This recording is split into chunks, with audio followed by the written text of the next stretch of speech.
আসসালামু আলাইকুম। সেন্ট মার্টিনে মিয়ানমারের গোলাগুলি, প্রয়োজনে জবাব দেওয়া হবে ওবায়দুল কাদের। অদ্ভুত একটি বক্তব্য দর্শক আমার কাছে লাগছে এই কারণে যে আজকে প্রায় 1 সপ্তাহ 10 দিন গণমাধ্যমে প্রতিদিনই আসছে যে সেন্ট মার্টিন মনে হচ্ছে যেন বাংলাদেশ থেকে একটা বিচ্ছিন্ন হয়ে গেছে। সেন্ট মার্টিন দিকে কোনো ট্রলার বা নৌকা যেতে পারছে না, সেখান থেকে কেউ আসছে না, আসলেই মিয়ানমার প্রান্ত থেকে গুলি করা হচ্ছে। যে সেন্ট মার্টিন অন্য একটা দেশের অংশ এবং সেখানে পরিস্থিতি এমন ছিল, সেন্ট মার্টিন সেখানে খাদ্য সংকট দেখা দিচ্ছিল, রীতিমতো আতঙ্কের জনপদ, কোনো নির্বিকার কোনো বক্তব্য নেই। এমনকি সেন্ট মার্টিনের কাজ ভেসে সেই সাগরে 3টি যুদ্ধজাহাজ পর্যন্ত দেখা গেছে মিয়ানমারের। কোথায় মিয়ানমারের রাজধানী আর কোথায় মিয়ানমারের সীমানা, এখানে এসে তারা দাপট দেখাচ্ছে। আর আমাদের এত শক্ত অবস্থান চট্টগ্রাম, আমাদের যুদ্ধ জাহাজ আছে, আমাদের বাহিনী আছে, চুপচাপ গুলি করছে, আমাদের লোকজন আহত হচ্ছে, আমাদের মানুষ ওই অঞ্চলে কৃষিকাজ করতে পারছে না, ঘর থেকে বেরোতে পারছে না, আহত হচ্ছে মানুষ। তারপরেও কি আমাদের হলো প্রতিবেশীর সঙ্গে শুধুই বন্ধুত্ব, কি এমন একটা নীতি নিয়ে আছে এইরকম?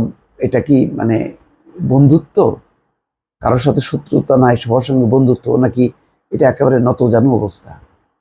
মিয়ানমারের মতন দেশ যুদ্ধ বিধ্বস্ত, সেই অঞ্চলে কেন্দ্রীয় শাসন কার হাতে এখনো ঠিক নাই।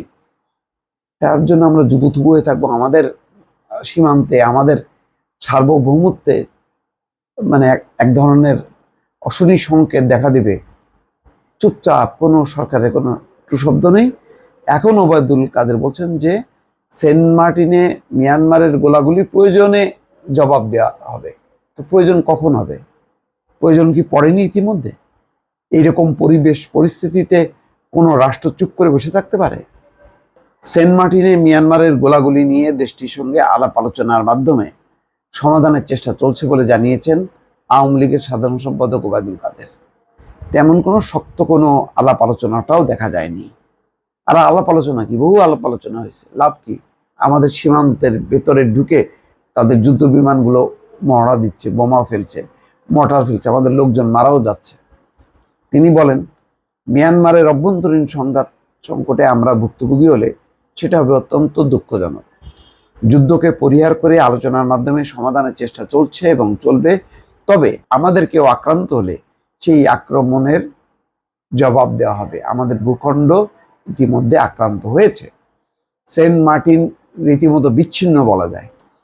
ওবায়দুল কাদের আজ শনিবার দুপুরে ধানমন্ডিতে আওয়ামী লীগ সভাপতি শেখ হাসিনার রাজনৈতিক কার্যালয়ে আয়োজিত সংবাদ সম্মেলনে সাংবাদিকদের প্রশ্নে এইসব জবাব দেন।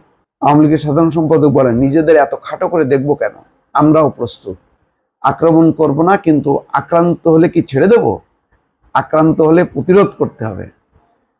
তিনি বলছেন, মিয়ানমারের সরকারের সঙ্গে আমাদের কোনো বৈরিতা নেই, আলাপ আলোচনার দরজা খোলা আছে, আমরা কথা বলতে পারি, যতক্ষণ কথা বলা যাবে, আলাপ আলোচনা করা যাবে। আমরা আলাপ আলোচনার মাধ্যমে সমস্যার সমাধানের চেষ্টা করছি, করে যাব। আমাদের যেন কোনো উস্কানি না থাকে। আরে বাপরে, কি অবস্থা! অথচ আমরা ভিকটিম এখনো হইনি, মানে আক্রান্ত হইনি, এটা বলছেন ওবায়দুল কাদের। ওবায়দুল কাদের বলেন, প্রতিবেশী দেশ মিয়ানমারে অভ্যন্তরীণ কিছু সংকট আছে, তাদের 54টি নৃতাত্ত্বিক গোষ্ঠী রয়েছে, তাদের নিজেদের মধ্যে বিরোধ রয়েছে। তবে রোহিঙ্গা সমস্যা জেঁকে বসেছে, বিশ্ব প্রশংসা করেছে তাদের আশ্রয় দেওয়ার জন্য, কিন্তু এই রোহিঙ্গাদের জন্য আমাদের যে সাহায্যের পরিমাণ ছিল সেটি অনেক কম। তিনি বলেন, চলমান বিশ্ব সংকটে আমরা নিজেরাই সংকটে আছি, নিজেদের সংকট মুক্ত হওয়ার কারণ নেই। সেখানে 10-12 লাখ রোহিঙ্গা বাড়তি চাপ সৃষ্টি করে আছে। দুনিয়ার বড় বড় দেশ যারা রোহিঙ্গা নিয়ে কথা বলে, তাদের লিপ সার্ভিসের দরকার নেই। আমাদের দরকার রোহিঙ্গা চাপ সরিয়ে নেওয়া। সার্বিকভাবে চেষ্টা করে যাচ্ছি। শেখ হাসিনা সরকার সব জায়গায় প্রথমে রোহিঙ্গা প্রসঙ্গ উত্থাপন করেন, কিন্তু দুঃখজনক জাতিসংঘের মতো প্রতিষ্ঠান নখদন্তহীনে পরিণত হয়েছে। ইসরায়েল বড় বড় দেশের কথা শোনে না, জাতিসংঘের অনুরোধ উপরোধ গুলোর কোনো কার্যকারিতা বাস্তবে দেখতে পাচ্ছি না। যাক, এই সমস্ত কথা আমাদের দরকার না। আমাদের দরকার আমাদের দেশের নিরাপত্তা সার্বভৌমত্ব রক্ষা করা। ইতিমধ্যে তার যথেষ্ট পরিমাণ মানে লঙ্ঘন হয়েছে এবং যুদ্ধজাহাজ অবস্থান করার মধ্য দিয়ে সেই উদ্ধত্ত মিয়ানমার প্রকাশ করেছে, কিন্তু দুঃখজনক হলেও সত্য যে আমরা তার জবাব দিতে পারিনি। দর্শক ভালো থাকবেন। আল্লাহ হাফেজ।